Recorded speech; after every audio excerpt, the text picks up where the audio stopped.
Doctor Mohammad Yunus লোকটাকে যাই মনে করেন, অনেকে লাফাচ্ছে যে ওর কি, আপনি কি বোঝেন, ওর খুঁটি কোন জায়গায় বাঁধা, ওর পেছনে কোন দেওয়াল আছে আপনি টের পাচ্ছেন?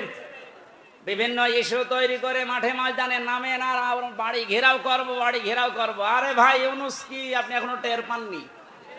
আমার এই যে মোবাইলটা কালকে আদালত দিয়েছে 3 বছর পরে, এ মোবাইলে যদি কল আসে সর্বোচ্চ তারেক জিয়ার পিএস অপু ভাই থেকে কল আসবে, এর চাইতে উপর থেকে আর আসবে না। উনি আমার সাথে 3 বছর জেলে ছিল, একটা পরিচয় আছে। তারেক জিয়ার পিএস অপু, নাম শোনেননি? উনি হয়তো কল দিতে পারে, খুব ভালোবাসে আমারে।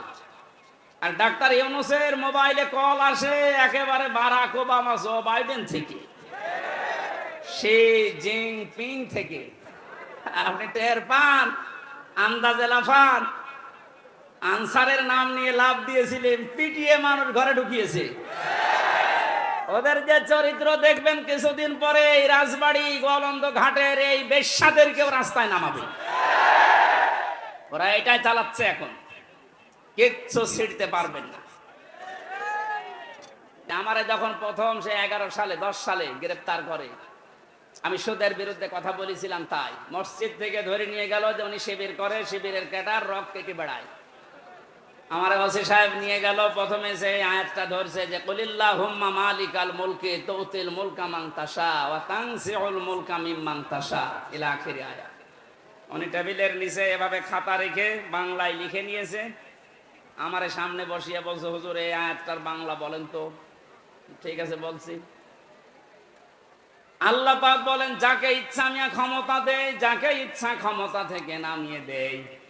এতটুকু বলার পরে বলছো, হুজুর দাঁড়ান, যা বললেন এটা ঠিক আছে না? হ্যাঁ, এটাই তো কোরআনের অর্থ।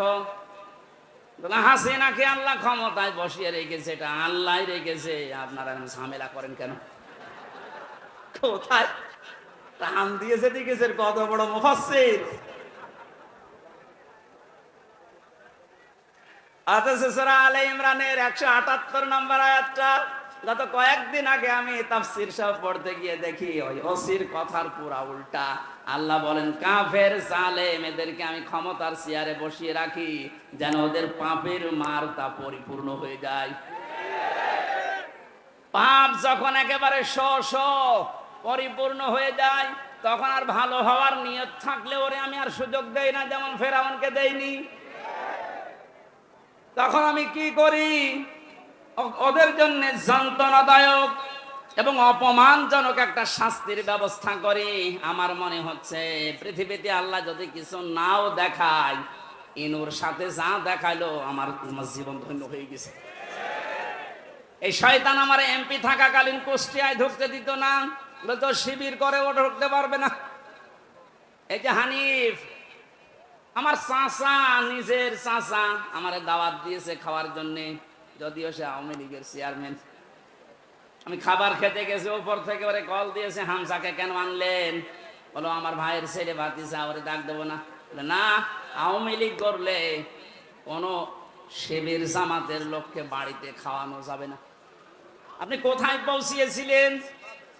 আপনার এই কারণেই তো আল্লাহ এত নিচে নামিয়েছে। এখন কুষ্টিয়ার বর্তমান যে অবস্থা, কান খাড়া করে শোনেন খুলনার বিভাগের মানুষেরা, কুষ্টিয়া আমাদের শেষ জেলা, এই বিভাগের যা করেছে আমি যতটুকু দেখতে পাচ্ছি এখন কুষ্টিয়ায়, এই যে 2 জনের নাম বললাম, এরা যদি একা একা বের হতে চায়, মানুষ পিটিয়ে মেরে ফেলবে। পুলিশ নিয়ে বের হয়েছিল আদালতে, তাও মানুষ ডিম নিয়েছে, লাথি দিয়েছে। আর একা একা থাকলে মানিকের মতো বিসি কেটে নেবে।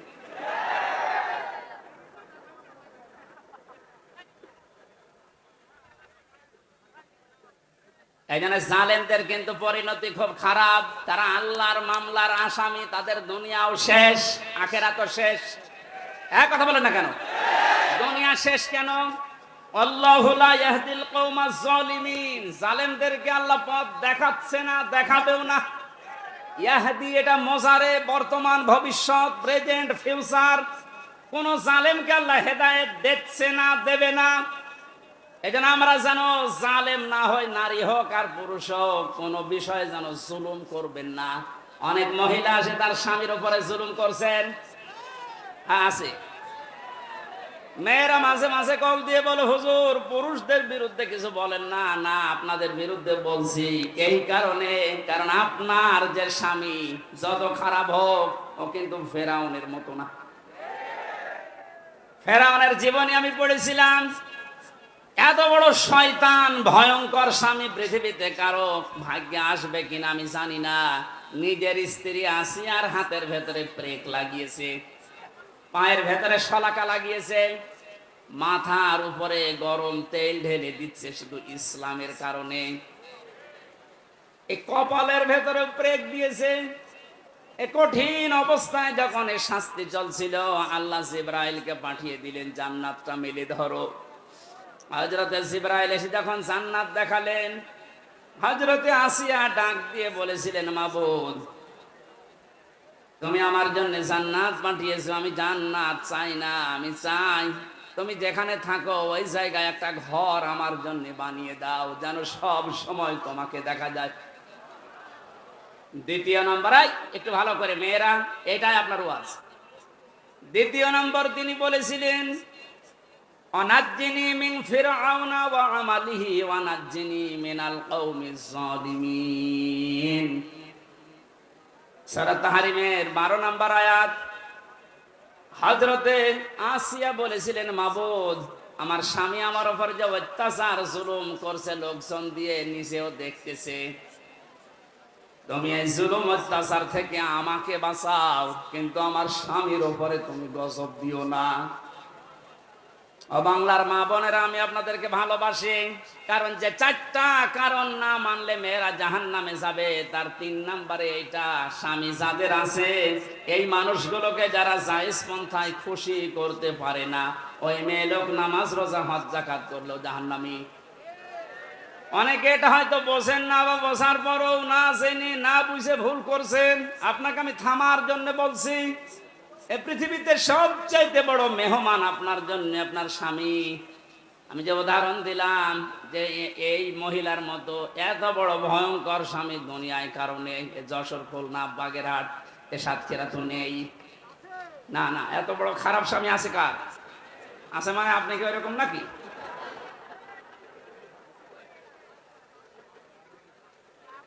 এত বড় শাস্তি দেওয়ার পরেও তিনি যদি বরদোয়া না দেন স্বামীর জন্য, আর আপনার একটা সাবান কম হয়ে গেলে, শাড়ি কম হলে আপনি বরদোয়া দেন। স্বামীর বাড়িতে এসে যে কষ্ট স্বীকার করছেন, মনে করবেন আমার সাদগা দেওয়ার সওয়াব হচ্ছে প্রতিনিয়ত। এখানে যে সমস্ত মা বোনেরা স্বামীর বাড়িতে অত্যাচার, জুলুম, নির্যাতনের শিকার হয়ে আছেন, আপনার কিন্তু প্লাস পয়েন্ট, আপনি জান্নাতের দিকে এগিয়ে যাচ্ছেন। মাঝখান থেকে ফেরাউন মার্কা যদি আপনার ওই স্বামীটা হয়, ও জাহান্নামের দিকে এগিয়ে যাচ্ছে। বলেন নাউজুবিল্লাহ। এই জন্য আমার স্ত্রীর দ্বারা যেন স্বামী জুলুমের শিকার না হয়, স্বামীর দ্বারা কোনো স্ত্রী যেন জুলুমের শিকার না হয়। জুলুম এত বড় মারাত্মক একটা অপরাধ। আর জুলুমু যুলুমাতুন ইয়াউমাল কিয়ামাহ, নবীজি বলেন জুলুম কিয়ামতের দিন ঘোর অন্ধকার হয়ে মানুষের সামনে দেখা দেবে। আমরা যা করি না কেন, অন্তত জুলুম থেকে যেন আমরা বেঁচে থাকি। বলেন আমিন।